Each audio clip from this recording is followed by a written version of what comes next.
10/5/2025 விசுவாவசு வருடம் சித்திரை மாதம் 27ஆம் தேதி சனிக்கிழமை. இன்றைய நாளிற்கான ராசி பலன்கள். மேஷம் சுகம் நிறைந்த நாள். ரிஷபம் பக்தி நிறைந்த நாள்.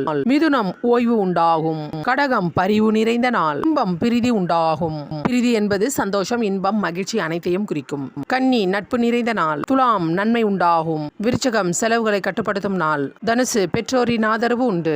மகரம் வெற்றி உண்டாகும். கும்பம் போட்டி ஏற்படும். மீனம் அமைதி நிறைந்த நாள். மீனம் ராசிக்கு சந்திராஷ்டிரமம். மீனம் ராசி நேயர்களே, இன்றைய நாள் முழுவதும் உங்களுக்கு சந்திராஷ்டிரமம் உள்ளதால் எந்த விதமான புது முயற்சிகளையும் மேற்கொள்ளாதீர்கள். தொலைதூர பயணத்தை தவிர்க்க பாருங்கள். வெளியே செல்லும் பொழுது உங்களுடைய விலையுறந்த பொருட்களை பாதுகாப்பாக வைத்துக் கொள்ளுங்கள். ஏன் என்றால் சந்திராஷ்டிரமம் வேளையில் மறதி ஏற்படும். கவனக்குறைவால் பொருள் இழப்பு ஏற்படுவதற்கு வாய்ப்புள்ளது. அதனால் மன கஷ்டம் ஏற்படும். அதனால் தான் சந்திராஷ்டிரமம் வேளையில் எந்த விதமான முக்கிய காரியம் செய்ய மாட்டார்கள். இறை வழிபாட்டை மட்டும் மேற்கொள்ளுங்கள். இன்றைய நாள் சிவபெருமானை வழிபாடு